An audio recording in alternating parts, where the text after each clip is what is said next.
Alhamdulillah, Alhamdulillahirabbil alamin. Allazi anzala sakinata fi qulubil mu'minin. Asyhadu an la ilaha illallah wahdahu la syarikalah. Wa asyhadu anna Muhammadan abduhu wa rasuluh. Sallallahu alaihi wasallam, la nabiyya ba'dah. Allahumma salli wa sallim wa barik ala hadzal nabiyil karim wa ala alihi wa ashabihi ajma'in. Faya ayuhan nas wal hadirun, usikum wa nafsi bitaqwallah. Ittaqullaha haqqa tuqatih wa la tamutunna illa wa antum muslimun. Summa qala Allah ta'ala fil Qur'anil Karim, a'udzu billahi minasy syaithanir rajim. Bismillahirrahmanirrahim. Qul inna salati wa nusuki wa mahyaya wa mamati lillahi rabbil alamin. Shadaqallahul azim. Bapak-bapak, saudara-saudara hadirin kaum muslimin, sidang jemaah salat fardu Jumat yang dimuliakan oleh Allah. Marilah kita sama-sama sejenak mengucapkan kalimat puji dan syukur.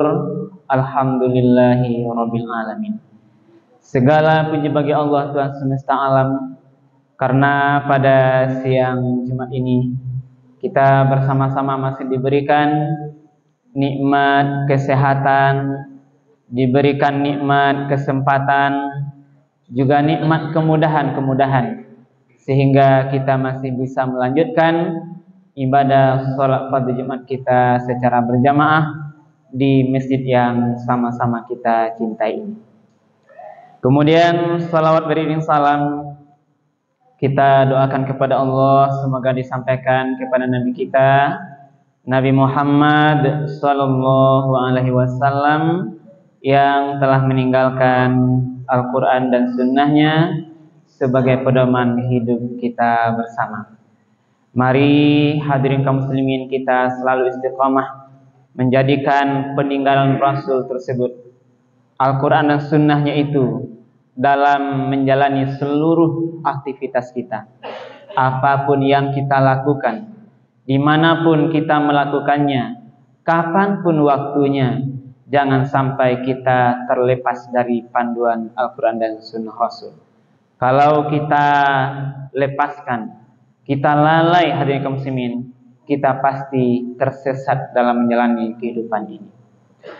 Hadirin kaum muslimin jemaah Jumat yang dimuliakan Allah, pada khutbah kita yang singkat kali ini, khatib mengawali khutbah kita di dalam Al-Quran surat Al-An'am ayat 162.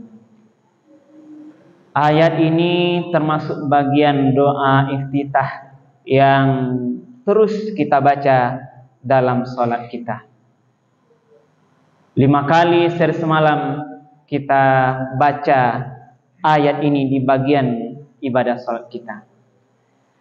Perlu rasanya hadirin kaum muslimin kita mengingatkan, mengulang-ulang makna yang dalam yang terkait di dalam surat Al-An'am ayat 162 ini. Intinya adalah ayat ini menyampaikan kepada kita, kita perlu terus istiqamah menjaga ikhlas dalam seluruh ibadah yang kita lakukan.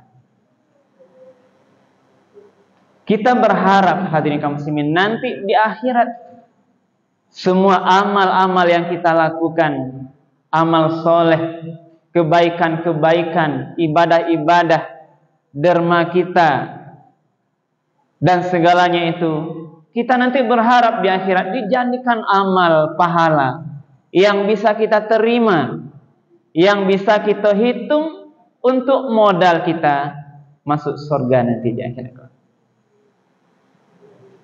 Dan satu hal yang perlu kita jaga adalah kita harus menjaga hati ini agar jangan riya.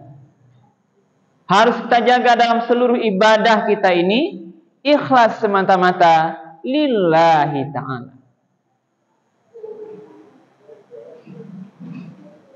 Tidak boleh rasa ada ingin beramal dipuji orang lain. Itu yang harus jauhan. Sholatkah namanya, berinfak sedekah namanya, membantu orang fakir miskin. Jangan sampai ada di hati ini selain mengharapkan ridho Allah Subhanahu wa ta'ala. Jangan berharap di hati ini pujian orang lain. Boleh saja orang lain memuji kita, silakan.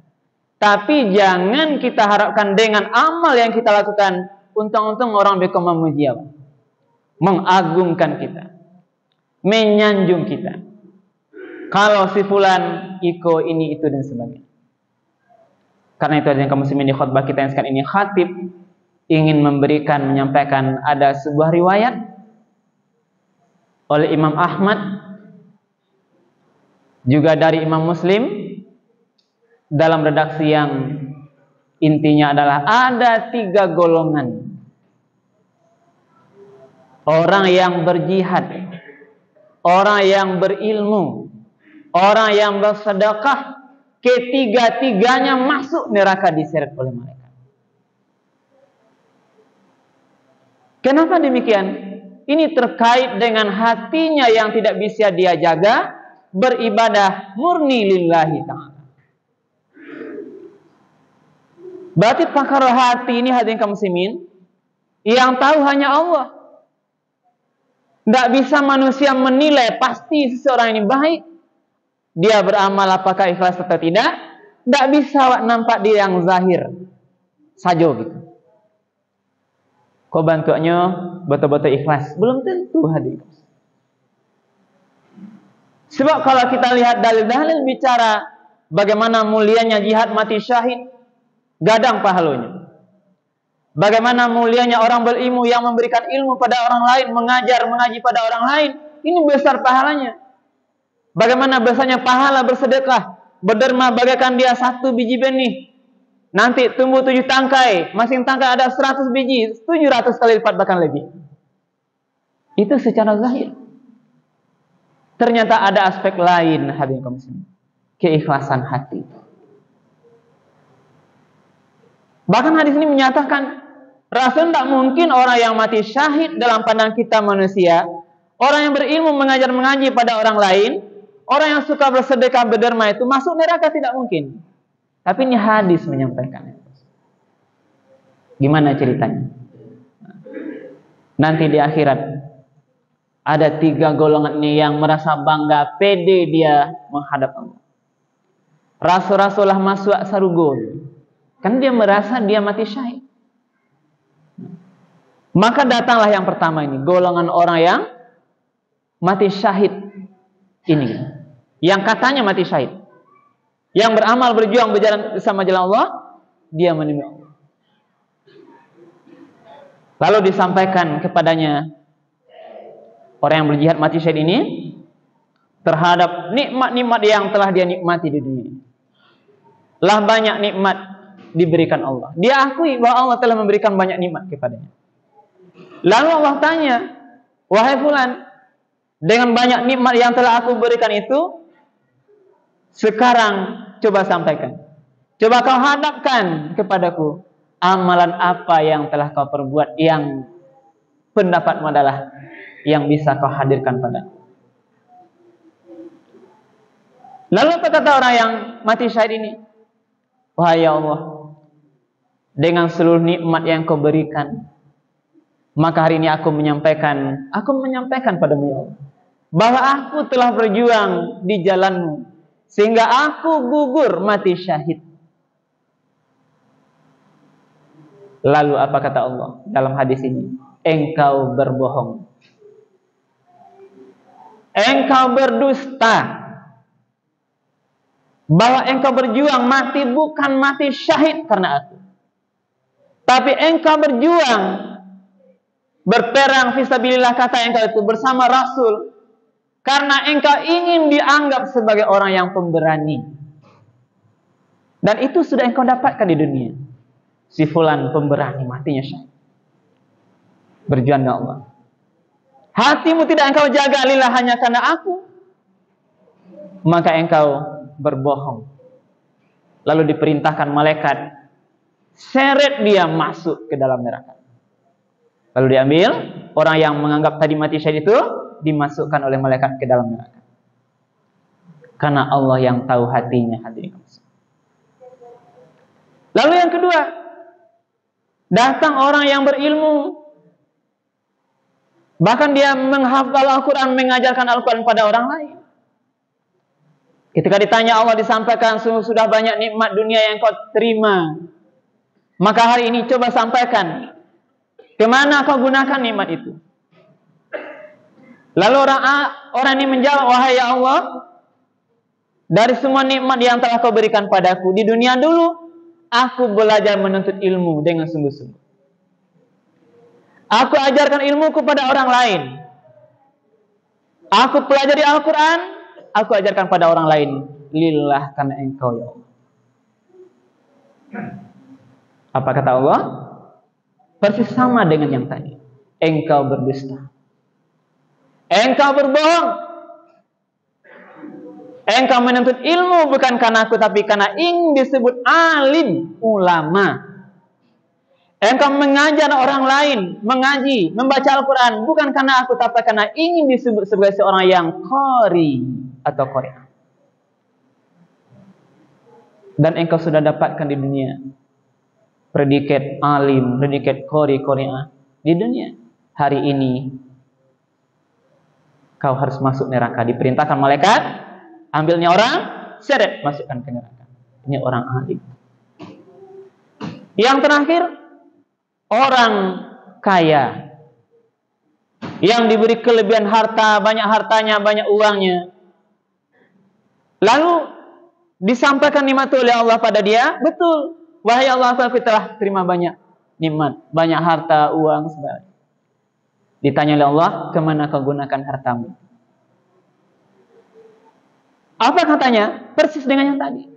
Wahai Allah, kau berikan kelebihan harta di dunia kepada aku, semua itu aku dermakan, aku infakkan, aku sedekahkan di jalanmu ya Allah. Apa kata Allah? Persis sama dengan tadi. Engkau berbohong, wahai Tuhan.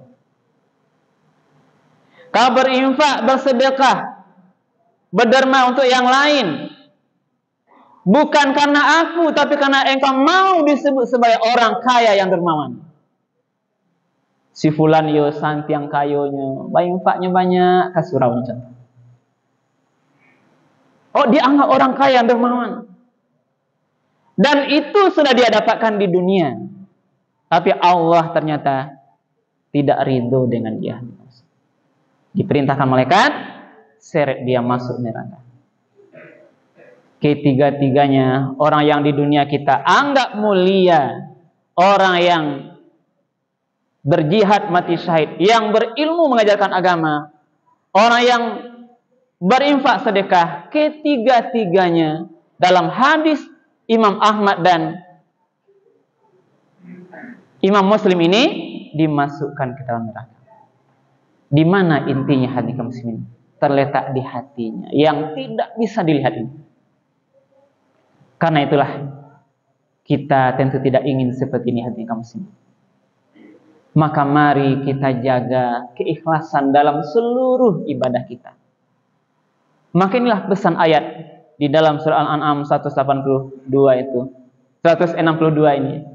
Kul, katakanlah Muhammad, inna sholati, sesungguhnya sholatku, wa nusuki,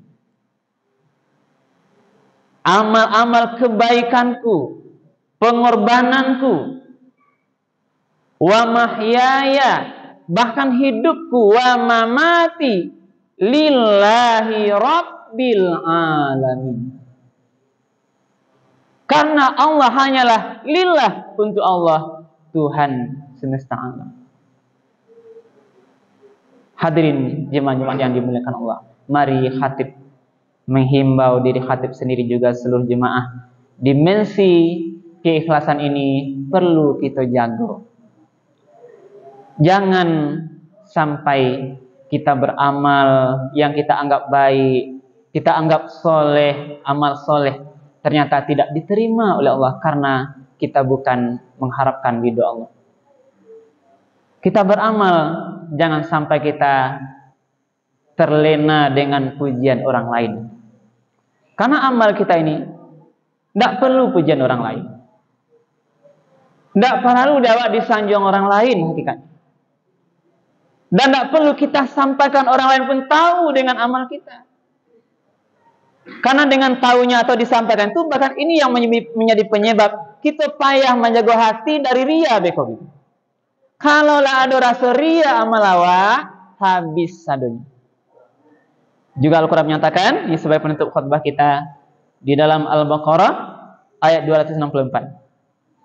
Ya ayyuhalladzina amanu la tubtilu sadaqatikum bil manni wal adza.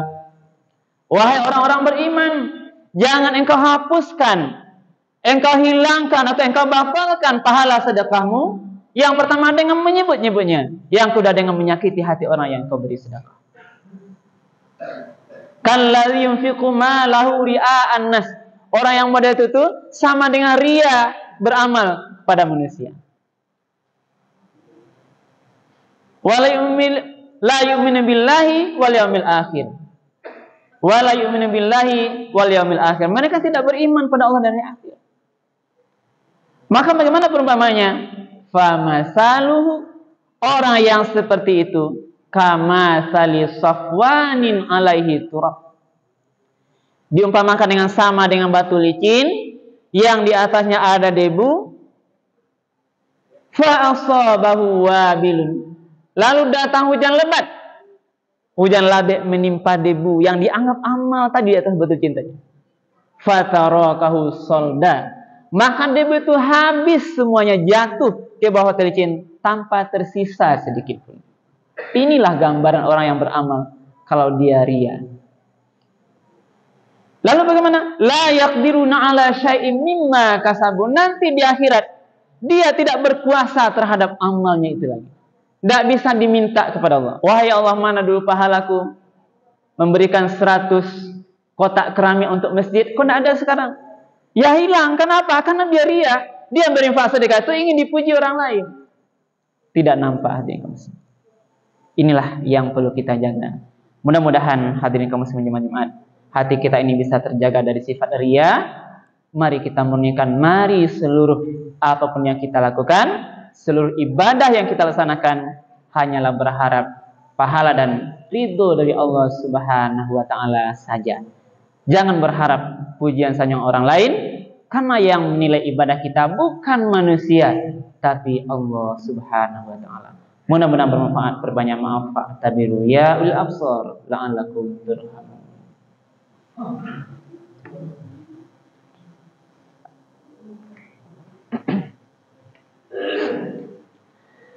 Alhamdulillah rabbil alamin alladzi hadana li hadza wa ma kunna linahtadiya laula hadanallah. Asyhadu an la ilaha illallah wahdahu la syarikalah wa asyhadu anna Muhammadan abduhu wa rasuluh sallallahu alaihi wasallam la nabiyya ba'dah. Allahumma salli wa sallim wa barik ala hadzal nabiyil karim wa ala alihi wa ashabihi ajma'in. Fa ya ayuhan nasul hadirun usikum wa nafsi bi taqwallah ittaqullaha haqqa tuqatih wa la tamutunna illa wa antum muslimun. Fa qala Allah ta'ala fil Qur'anil Karim, a'udzu billahi minasyaitonir rajim. Bismillahirrahmanirrahim. Wal 'asr innal insana lafi khusr illa alladzina amanu wa 'amilus sholihat wa tawassaw bil haqq wa tawassaw bis sabr. Demi waktu, sesungguhnya manusia-manusia itu benar-benar berada dalam kerugian. Kecuali yang tidak merugi orang-orang yang beriman dan beramal soleh dan nasihat menasihati dalam kebenaran dan nasihat menasihati dalam kesabaran. Innallaha wa malaikatahu yusholluna 'alan nabi ya ayyuhalladzina amanu shallu 'alaihi wa sallimu taslima. Allahumma shalli 'ala Muhammad wa 'ala ali Muhammad kama shallaita 'ala Ibrahim wa 'ala ali Ibrahim wa barik 'ala Sayyidina Muhammad wa 'ala sayyidina Muhammad kama barakta 'ala sayyidina Ibrahim wa 'ala sayyidina Ibrahim fil alamin innaka Hamidum Majid. Allahumma fil mu'minina wal mu'minat wal muslimina wal muslimat al ahya'i minhum wal amwat. Allahumma fil lana dzunubana wa liwalidayna warhamhuma kama rabbawna shighara. Allahumma arinal haqqa haqqan warzuqna ittiba'ah wa arinal batila batilan warzuqna ijtinabah. Rabbana hab lana min azwajina wa dzurriyyatina qurrata a'yun waj'alna lil muttaqina imama. Rabbana atina fid dunya hasanah wa fil akhirati hasanah wa qina azaban nar. Ibadallah, innallaha ya'muru bil ihsan wa ita'idzil qurba wa yanha 'anil fahsya'i wal munkari wal baghi wa lazikrallahi akbar. Aqimis shalah.